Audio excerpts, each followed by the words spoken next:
the subject which was suggested by Praveen is identity and the idea of India. 70 years ago, in 1947, when India became independent, here was this nation stitched out of more than 500 independent states of different, some under British administration, some under princely administration. And this was done very hastily.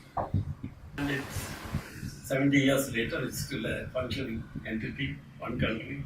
And today, according to, despite all the pros and the people on whichever side of the political fence, admittedly one of the fastest growing economies in the world for a large economy. It's divided vertically in terms of ethnicity, in terms of religion, in terms of language and other things. It is divided horizontally in terms of caste.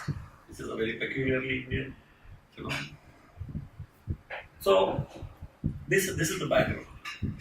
Now identity also now seems to be rearing its head again in the political space, as I think it looks like as political parties and politicians seem to be running out of ideas and ideology. They seem to be taking refuge in identity as a flag behind which to rally people. So now to this already, I would say, incendiary mix of various ethnicities, various new complicating factor. And that complicating factor is that of migration. For the first 50 years after independence, when things were fairly stable, populations were fairly static. So this factor of migration is the one which has, and this migration which has happened in the last 20 years after the economy started growing faster, is a migration which is not a temporary phenomenon. It is a migration in response to demand for labor. So obviously where economic development and economic growth is asymmetric, where some regions grow faster than other regions, you have a situation where the slower growing regions, you find a movement of population towards the faster growing regions, because that's where the jobs are. And that's happening. And actually it's most dramatically, the example, not in terms of the largest number, but Kerala is considered to be a land of migrants. Keralites have gone migrating to other places. What many Keralites themselves probably don't know is that 10% of the population of Kerala is now migrants from Eastern India. 10%. That means 3 million people from Eastern India are living and working in Kerala.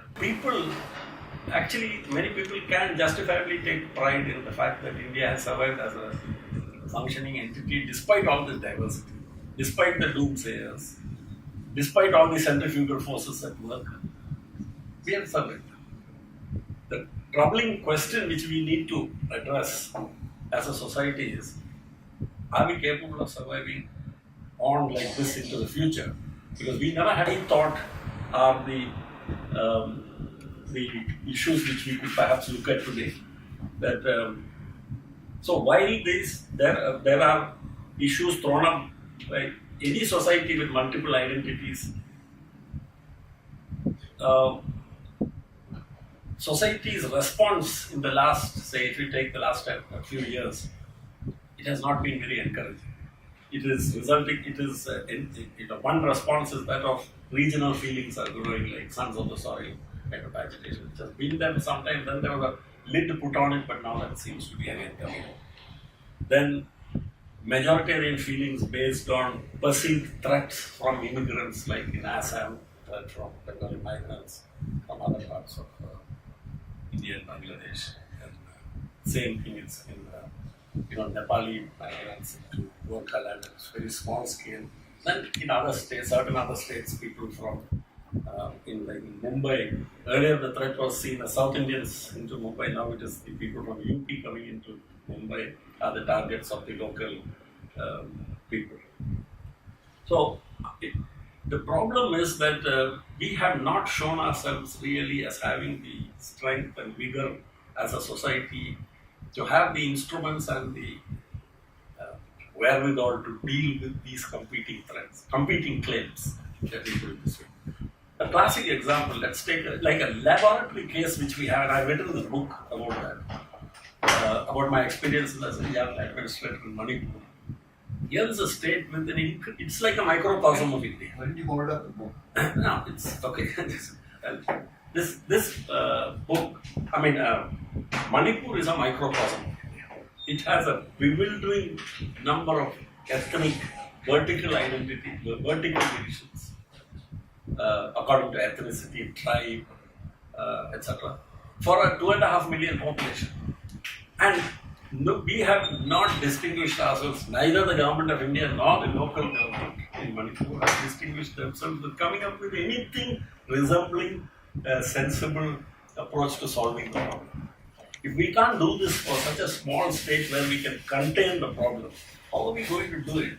Once the genie is out of the bottle in Siam, once the Tamil people start feeling that they're not getting a square deal, and that the latest Finance Commission, the NK Singh Finance Commission, has changed the reference point to the 2011 census, and the southern states are already feeling that they're going to get a raw deal from the Finance Commission in terms of allocation of finance. So suddenly these centrifugal forces, we don't seem to have done a great job. So going forward, how do we take? Is politics as usual capable of throwing up the solutions? So the multiple identities and the idea of India seem to be today problematic. How are we going to resolve? So this is the context in which I thought we could have our discussion.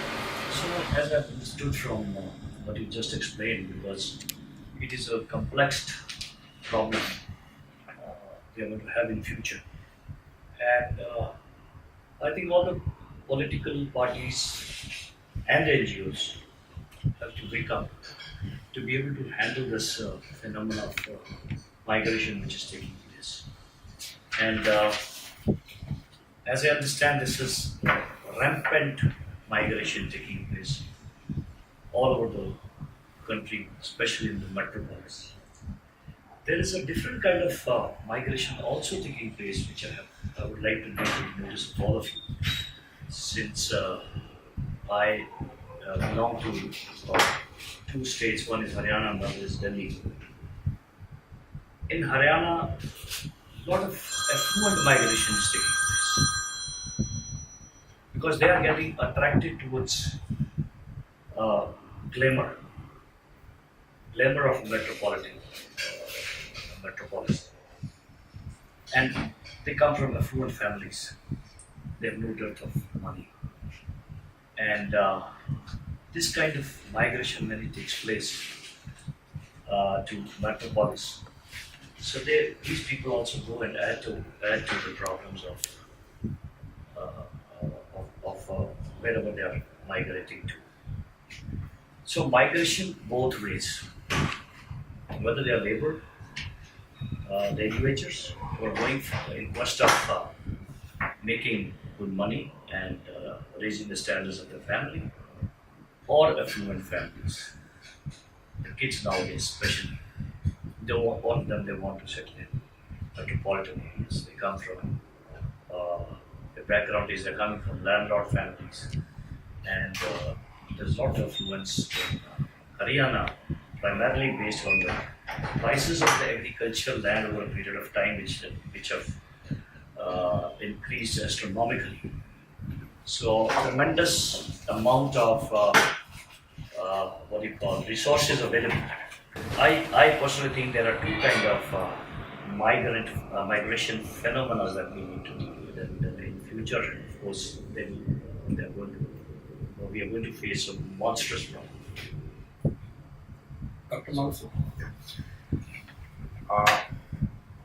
You are using a lot of words like migration, diversity, all those things.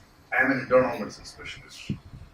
Okay, as a doctor, my concern is to identify the root cause of this. We start with differential diagnosis. After studying the problem, After studying the problem starts with the patient comes and tells you about his problems. We call it symptoms. Okay, symptoms. For example, migration is. We are talking about diversity, about China, India, and the multiple ethnicity, language, lot of things. But think in the core. I am a person. I have father, mother. I am married, husband or wife, children. I want breakfast, lunch, dinner. A single prick, it pains me. I lose blood, I take my colleague's blood, my fellow citizen, fellow human being. My point is 99.999% it's all unity. What you see, diversity, as I said, is all symptoms. Political, that time it was a British thing, now it is me. Politically sustained, politically binamis or the dummies, political dummies, but ultimately it is a multinational corporate, political, bureaucratic mafia. So our whole crusade now is against the multinational corporate, political, bureaucratic nexus of mafia. That is the diagnosis. My case rests here, but all the rest of the things are manifestations. Migration, whatever you say, are the disease manifestations. Until and unless we stem out, root out this cause, this nexus, we break this nexus, we are doomed, knocked out. And our hope, after Mahatma Gandhi, who came to India in 1990, putting off his barrister, the high-roaring practice as a barrister, and in around 28 years he delivered India to freedom. Like that, we have a man now called Arvind Kejriwal, active for a many number of years, now launched into politics. He is the hope for India, and I would like to say that he has come to lead us, the Messiah, or the next Mahatma, I would say. And if we don't support this gentleman, whoever missed the boat of Mahatma Gandhi will be missing this. And if he is not supported, I don't see any ray of hope in this darkening clouds. Yeah, my rest case. So as opening, I mean, to get through with the opening statements of the others, I will request Jose to make his. Subject that we have is first from the overall idea, the idea of India, and then the context of migration, which both of you speak. I'm trying to personalize it in the context of, in fact, little before we were discussing, should the focus be India or should the focus be Kerala?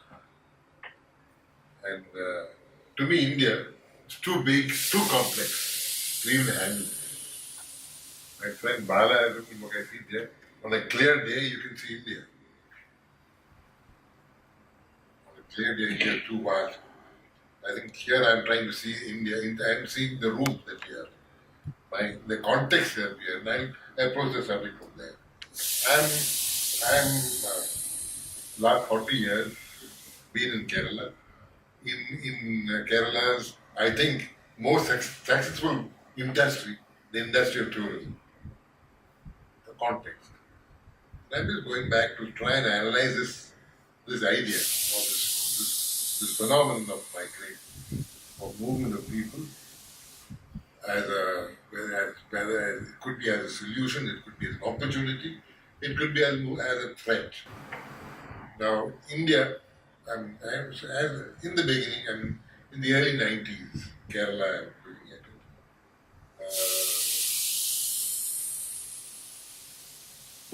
Let's go back a little more. Post-independence, Kerala has gone through a turbulent time. And as a result, we could see that there was industrial strife, right? And in fact, a very positive factor that came out of it is, for the first time ever in the world, the communist, I wouldn't call it regime, the communist rule took place through the ballot box. Hitherto only done only through the battle of Agar. This was a phenomenon that happened in Kerala. As a result of that, as a result of that, as a result of industrial strife. The other phenomenon, which you identified, was the phenomenon of tourism. In this new model, the model that Kerala discovered is that the ordinary is extraordinary. That Kerala, from a tourism point of view, we do not have the best wildlife places. We do not have the best beaches. But we were represent modern India, ordinary India. That ordinary India could be such a wonderful place to visit and experience. That there is some kind of social equity. There is the kind of, thanks to, in other words, in the kind of way of describing it, red kept Kerala green. That kept Kerala for a new industry, such as tourism. But hopefully, other industries such as tourism, like health, like education, like knowledge industries, which require a pristine environment, which require social inclusion, and those factors. So, in terms of the Kerala has benefited enormously, historically, from migration. And I think all of which historically became north of Cochin, near this town called Muziris. Muziris was the ancient port of India. To which port, time immemorial, came ships, came goods, came people. From here went our goods and our ideas. One of the ideas that came here was the idea brought by the apostle in terms of people moving, ideas changing. And I think Kerala has benefited enormously. First, let me take a minute to introduce this absolutely incredible panel of people. We have C. Balagopal, former IAS officer. He left the IAS at the age of 31 to start a blood products packaging company, which today is probably the largest blood products packaging company in the world, employing between 1,000 and 1,500 employees in Trivandrum. You have Girish Chaudhary, eminent business person from Delhi and Haryana, landowner from Haryana, grows the great basmati rice that we all love so much. Girish ji has maintained a strong association with the Aam Aadmi Party. He was the convener for minorities in Punjab and is now the state observer from Delhi for Kerala. We are delighted to have you here, sir. Welcome. Dr. Mansoor Hassan and I went to the same college, so we have that in common. This is a man of intense qualities of head and heart. He not only is he an MD MRCP from England, but he's set up a charitable hospital in Parur, Vietnam area, taking care of developmentally disabled children. And you have Mr. Jose Dominic, whose reputation as one of the fathers of tourism in Kerala. He's literally the forefront of taking tourism in Kerala from the humble beginnings that you spoke of to where it is today. The second most visited tourism destination of the country, possibly. Among competing with Rajasthan and other places. Yes. Rajasthan being number one, right? Also. So, my own background, of course, is that I ran a small software company in the United States. I spent 21 years in the United States. And but my core focus right now is as a social worker, community activist, where I want to bring my background as a communication specialist to bear, helping us solve some of the problems that we face as a country. India still has 22% of the population that live on less than $1.2 a day. So while the affluence is there, we must not lose sight of the fact that we have this large corpus of very poor people who are now, as we understand, breaking out into new patterns of employment, migration. I think in Kerala we have now 13.4% of the population is supposed to be a migrant worker, are migrant workers. And they're supposed to be earning 50,000 crores, which seems like a large number, but it's actually not, because the 20 lakh NRIs who are working abroad send into the country 17 times that sum of money. Now, Mansoorji, when you talked about how you brought the analogy of diagnosis, and you basically said that your diagnosis for India was that the multinationals are really the ones that we should be mindful of, because they are really the successors of the colonial exploiters of India, and that if we are to bring to bear the idea of India as we want it to be, a wholesome, diverse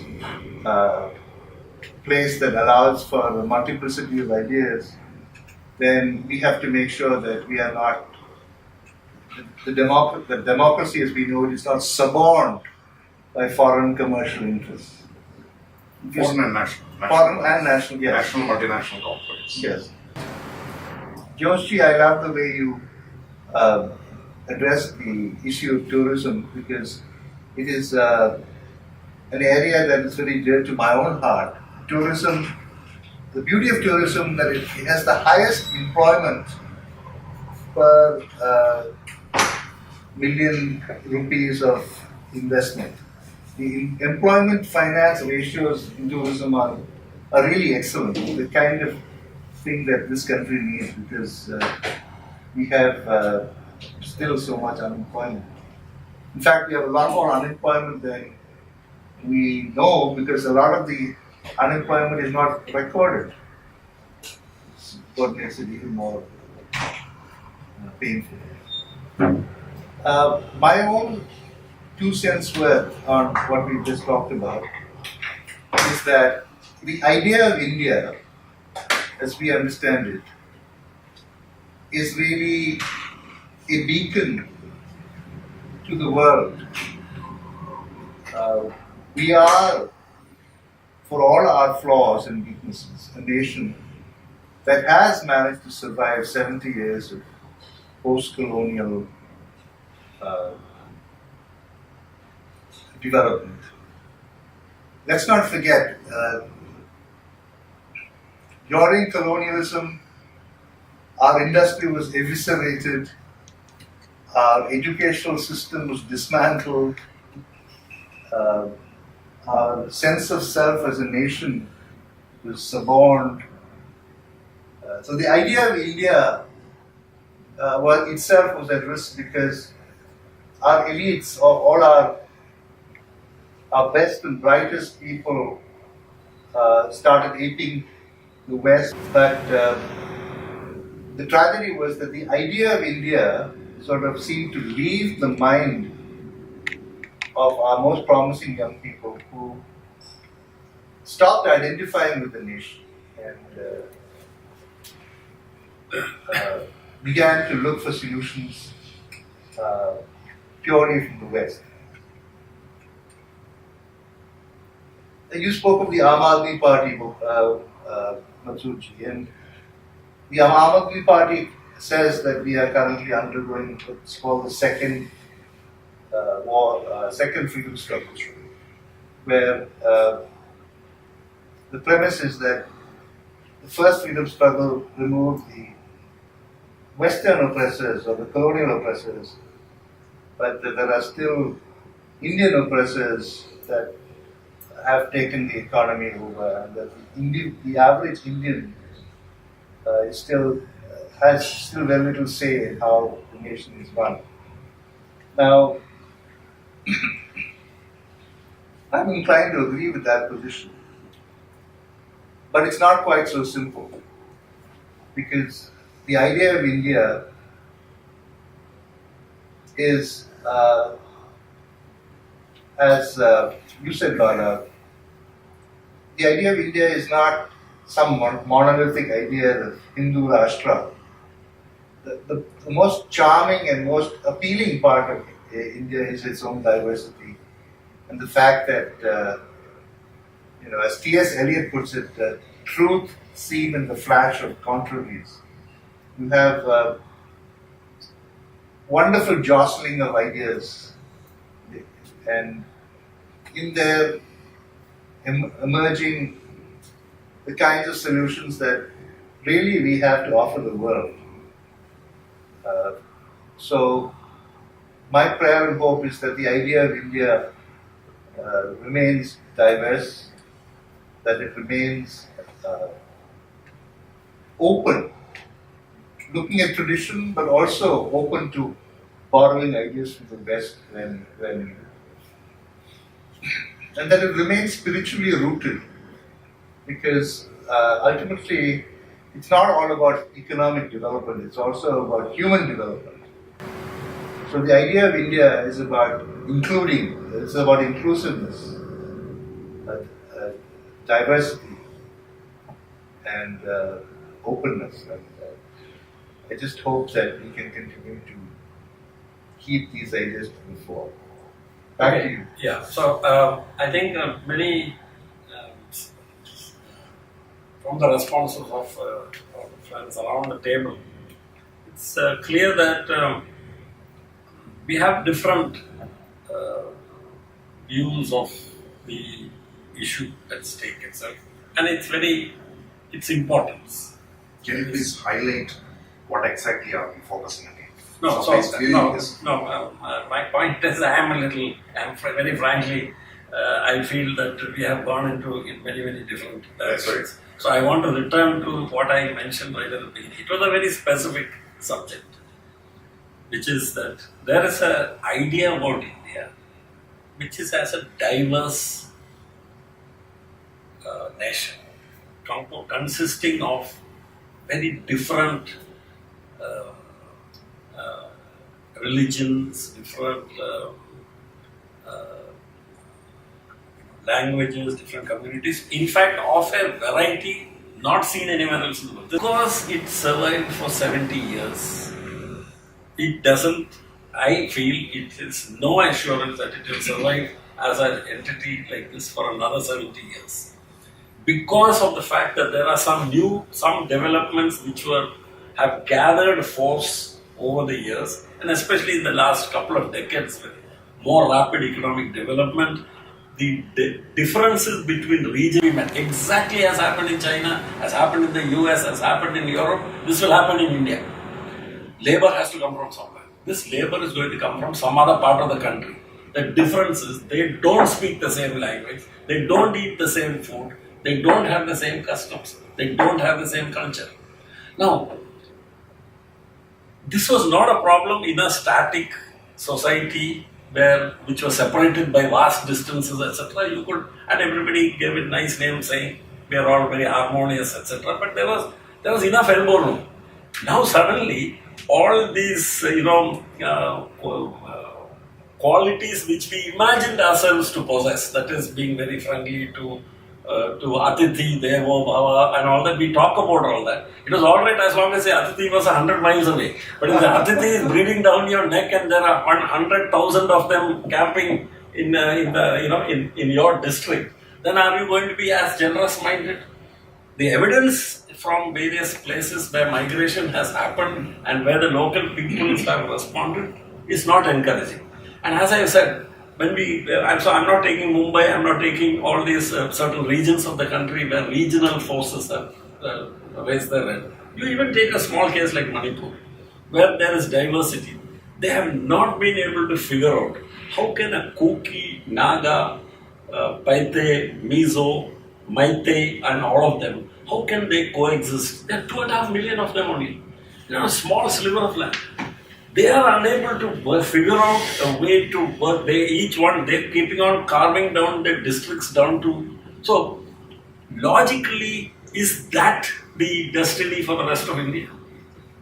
Or do we here have a historic opportunity for civil society, for administration, for government and for politics to try and find out a solution in Manipur which will work for the rest of India, which will be a way forward for the rest of India? How do we live with diversity? How do we accept it? How do we, instead of pushing back in, which are very human based, there's nothing wrong with the people of, what I'm trying to say is, there's nothing peculiarly wrong with the people of India. This identity is a problematic issue everywhere in the world.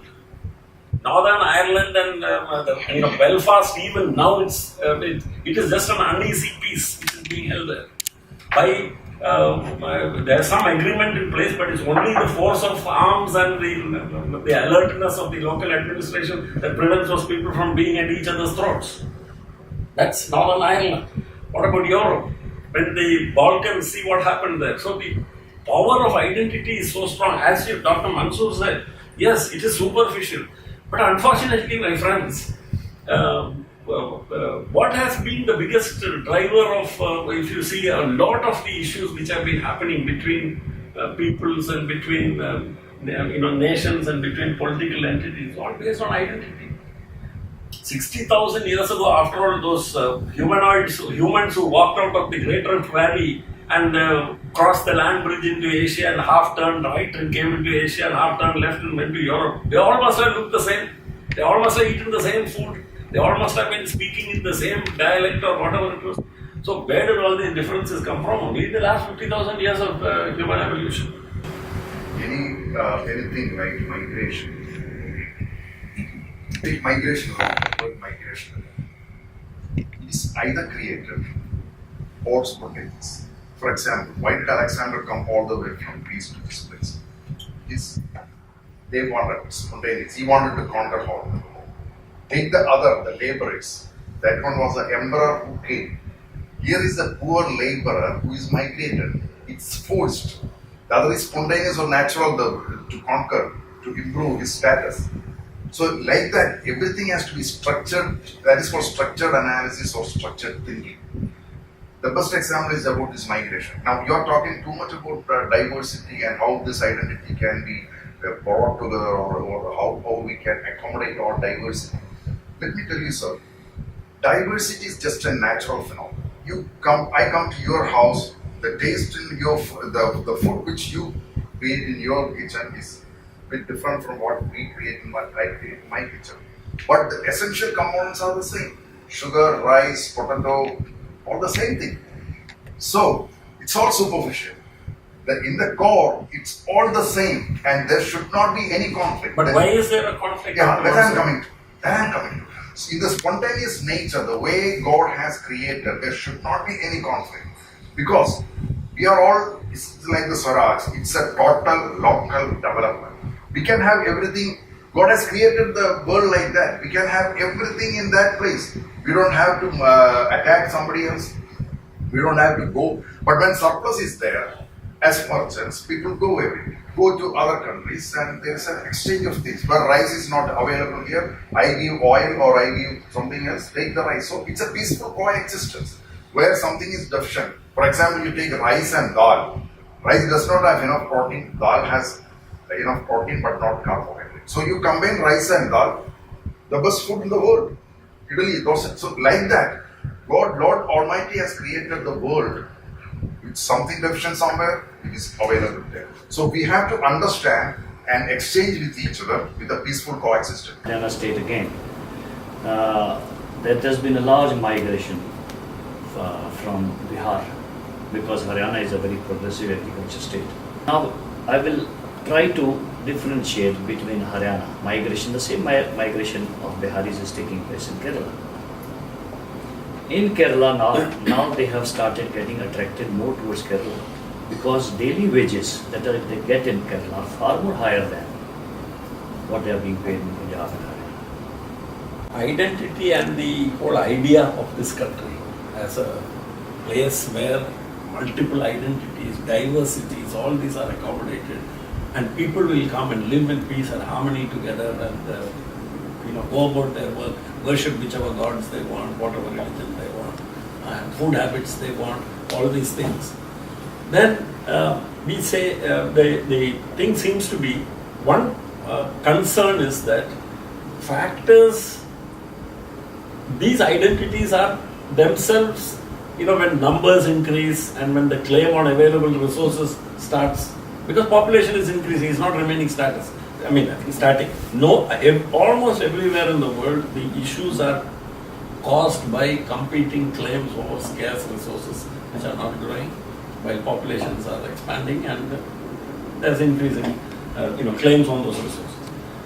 It's has got this huge issue which seems to have been somehow managed and tackled over the last 70 years. So I just want to move the... So one small point that I want to raise. Politically speaking, I'm just toying with an idea of setting up interstate cooperations, if politically we can achieve this idea. Because this migration will continue to happen. As I said earlier, that it does not become, before it becomes a monstrous problem. Politically speaking, if we can be successful in floating this idea and setting up interstate cooperations, particularly to deal with this specific problem. What is it? See, Kerala, here's an example of a state which has, unlike the rest of the country, has significant proportion of population is composed of what are referred to in the rest of the country as minorities. Here, it is a significant portion of the population, number one. Number two, the presence of these communities have been here for more than 1,000 years. In fact, the oldest Islamic communities in the world, the oldest Christian communities in the world, anywhere on the planet, are in Kerala. And somehow, for all over these years, there has been a kind of harmony which has worked here. And the same kind of animosity, etc., or the readiness to resort to violent means, etc., in other places is not seen here. And just... So one question directly. What do you think is the root problem? Do you think the multiple identity or ethnicity is the root problem for the all these things, or what is your concern? No, see, when we conclude. No, I don't think we can conclude here, Dr. No, so we should have, if we want to conclude, we should have a target of finding the root cause. No, I'm saying first we should ask the right question. What is the? So I'm worried about that. I'm saying we started with an issue of identity and the idea of India. Is there a problem in that? That was the issue which we were. So you are saying that there is no problem? There is no problem. So Joseph... And sir, I want to direct one question to you. You are talking about the boom, tourism boom and things like that. Do you have a statistical analysis? Who are the people who gain from this tourism? If I say that, only 10% of the population, less than 10% of the Kerala population has benefited from this tourism and migration and things like that. Whatever you are seeing here, like the fiscal policy, the government policy is to balloon out GDP, whereas poor are becoming poorer. And my question is, out of this tourism, what do you think, how many percentage of the population has gained? If I say that, still at the age of 60, more than 50% of this country, especially if you go to the slum dwellers area, are staying in rented house. Who are the people benefiting from this so-called tourism and migration and things like that? I think 70% are not benefited. From all these developments, what you are seeing outside, the money is being shifted to the last 10% at the cost of the 90%. So who do you think are the benefited? Or do you have a statistical analysis? Before getting into your very difficult question, let me observe as we see. Now, See, I'm partly a farmer, partly a hospitality function. The hospital is a friend of mine who runs a vegetarian restaurant. In the beginning, he used to have, when I talk beginning 50, 60 years ago, people who worked in the restaurant were Tulu who came from the west coast. They knew how to make idlis and dosas very well. Later on, they became Tamil. Later on, they became Telugu. Then Orissa. Now, in this place, Naga boys and girls or Nepalis make idli and they speak Malayalam. That's one observation, that new phenomenon, changing phenomenon that you find. So, language seems to be Malayalam and English, and Malayalam and Hindi. Now the farm. I'm talking in the specific area of central Travancore, rubber growing areas. Rubber is in the doldrums. And you find that the average wage of a local man and woman and different, local man, is about 800 rupees a day. And they will work when they feel like. They will come, they'll have a tea break, and the morning 11 o'clock break, and the lunch break, and the afternoon break, and the evening break, and all of that. That's a phenomenon. So that's, people accept that. Now if you go, in fact last 3 days ago I was there, you find trucks moving, small Tata 407, packed with people, all Orissa Bengalis. They are gangs who are going there to plant pineapple. So they are all sheltered in camps. They provide food, and they are agricultural driving machines. And everywhere in the evening you will find that that's a big change that is happening in rural Kerala, where I'm sure very soon you will have the Bengali newspapers also hanging there. Where it's only Malayalam or Deshabhimani. So it's a big phenomenon that we see change. Now, whether it's a boon or bane, I don't want to answer that question.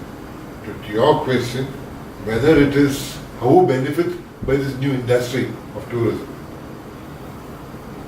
It has created new livelihood opportunities. It has created what did not exist before.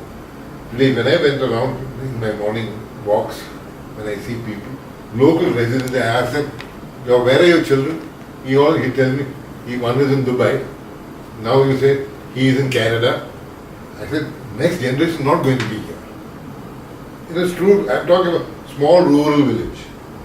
People, he's got 3 acres of land, he's got rubber, and maybe his wife is a nurse, profession that they're very proficient in. I find most of them, the next generation is not going to be here. And at the same time, you will find he cannot afford to employ local labor anymore. So this is what I said, is all manifestations of the disease process. Well, manifest now. Why the children are going away? Why they are not taking up these things? Why they are going to Dubai? Why they are going to Canada? Traditionally, these professions pay too little. How did it happen? Who made it? My question is it natural or is it engineered? If it is engineered, who engineered that? If it is natural, okay, it should die out because it is natural. If it is engineered, who made these professions unworthy or not fruitful so that our children have to migrate, the family structure is broken. The primary unit of the nature is a family.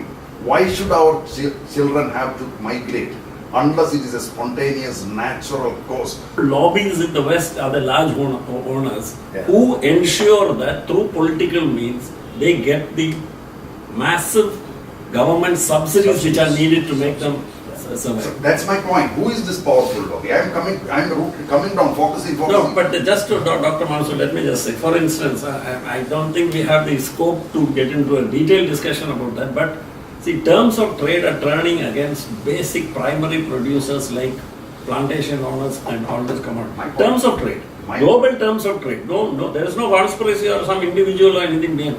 Global terms of trade are such. So the price being of commodities, since it is continuously dropping, Why? And Real- who is determining that? It's supply and demand. So, No, sir, it is engineered. It is not supply and demand. The natural phenomenon of supply and demand has been demolished. It is all engineered. That's my point. So, everything is a blessing to people because we identify each other. We learn from each other. According to the climate, according to the local resources, we develop. We learn from them the different techniques. One technique used in Arab world or the Europe is not maybe foreign to us, but we learn from them. What we are doing is learning to others, so we learn from them. But unfortunately, these multinational corporates, they manipulated everything. So the common man does not know. The rice is in excess, dal is in excess. The poor fellow goes and takes loan again. When the market price goes up, he sees 200 rupees, he takes loan. When the season comes, 20 rupees. Finished. This fellow finished. Suicide rate, divorce rate, everything is going up. I think diversity, everything is a blessing. We are actually modern day slaves. It's the same imperialism which Gandhi, it was physical imperialism. Now it is economic, we are economic slaves. So it's the same thing. We are the diversity is not a problem if given a chance, if people are willing to, and there are some regions, some parts of this country which have shown it for 1,000 years, like my state. I am very proud of this state. Okay. The rest of the country has to learn from this state. The rest of the country is mentally centuries behind this state in terms of even understanding that people with a different religion, different culture have as much a right to this planet and to breathe the air, etc. as they have. So I believe that, and that is very fundamental to my belief. My point is, because we as a country over the last 70 years, despite terrible political corruption, besides terrible bureaucratic corruption, besides unscrupulous, and unrestricted capitalist economic development, which has forced the economy along certain unfortunate. Despite all that, if we have somehow managed, it is a miracle that we have survived for 70 years. So why I am saying this is, as a person who for a short while, for 5-6 years, I was a young administrator in two very different parts of India. Manipur, about which I have written one book, Kerala, about which I have written my second book. And I am just talking about the experiences I feel that many of the things which allowed us to negotiate those 70 years without this breaking up, like many other countries in the world have already broken up. We haven't broken up. I am not so sanguine that going forward it's also going to be a smooth ride. It's not going to be a smooth ride. Unless we figure out ways of society taking the lead. I'm not talking about government at all here. Government should reflect the wishes and desires of people, of the common man, and come with common citizen and come with the proper policies which facilitate these communities working together. So I believe we have examples. We are not talking about some idealized world, some golden age which exists. We are talking about a state like Kerala, and where differences coexist, different religions, and have coexisted for 1,000 years. In harmony, with people able to get along with each other. We as civil society find ways of politically and socially ensuring that this side of our nature doesn't come out, and that we work as citizens. We have the space of citizenship should keep on expanding, and the other thing should be that's our personal business. What God we believe in, what form we want to worship, what language we want to speak, what cultural habits, what cultural practices we want to pursue. Well, that's our personal business. But we must have the space of our citizenship must keep growing. I think you're making a case for education, because Kerala spends 15% of its GSDP on education. The national average is 16% now. I think he's making space for all the UP areas. is 5%, and but Delhi is 26.5%. The year ending 2019. I was about to ask him a question that what are the areas that you feel the threat lies in, and how we can address those particular issues so that the coexistence See, one thing continues is, for another 70 years. See, so Education. Education I mean, is one, education yes. is obviously Obviously, the way forward. And the other thing is that this, the politics of identity is something which, as citizens and as political people, political persons, we all must guard against be very alert about politics of identity. See, when ideology and ideas start decreasing in importance, the politician who is ideologically bankrupt will go for the easiest thing, which is identity. Which is what he'll say, this guy is speaking a different language, this person is worshipping a different god. It's an opportunity for him. It's an opportunity. That's it. So, So we must guard against that. We as civil society find ways of politically and socially ensuring that this side of our nature doesn't come out and that we work as citizens. We have the space of citizenship should keep on expanding. And the other thing should be that's our personal business. What God we believe in, what form we want to worship, what language we want to speak, what cultural habits, what cultural practices we want to pursue. All that's our personal business. But we must have the space of our citizenship must keep growing. I think you're making a case for education because Kerala spends 15% of its GSDP on education. The national average is 16% now.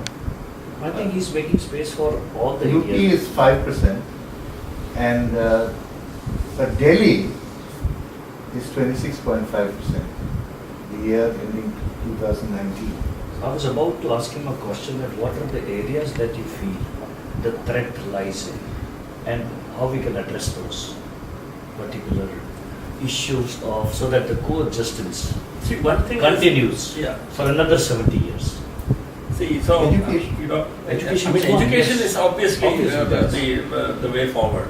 And the other thing is that this, the politics of identity is something which, as citizens and as political people, political persons, we all must guard against be very alert about politics of identity. See, when ideology and ideas start decreasing in importance, the politician who is ideologically bankrupt will go for the easiest thing, which is identity. Which is what he'll say, this guy is speaking a different language, this person is worshipping a different god. It's an opportunity for him. It's an opportunity. That's it. So, So we must guard against that.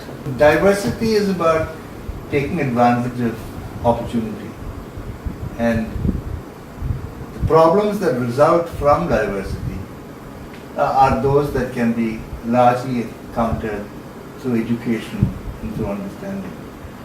I think we have a joint consensus on that, gentlemen.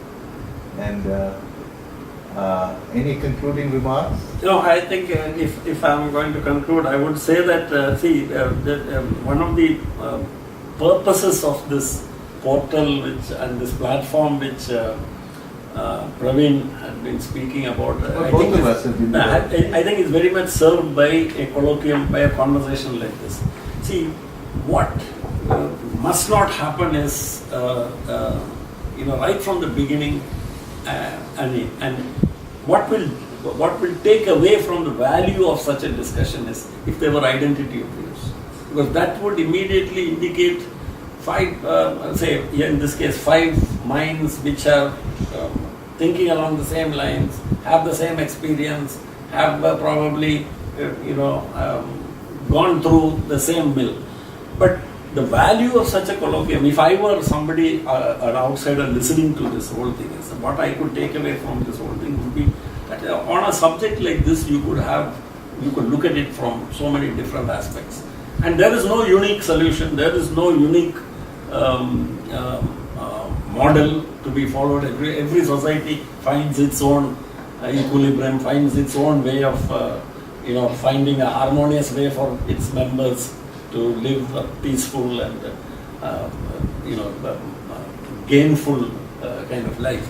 So I think one of the purposes of such a platform has been served, as I can see, because I can see that the ideas are very different, and it doesn't mean at the end of this discussion that we are all each persuaded about the other person's approach and the other person's way of thinking, etc. But we understand, and that is, I think, if we can end on that note. See, the important point is, it is not, for harmony, it is not necessary that everybody has to agree. Absolutely. In fact, like somebody said, I must respect your right to disagree with me.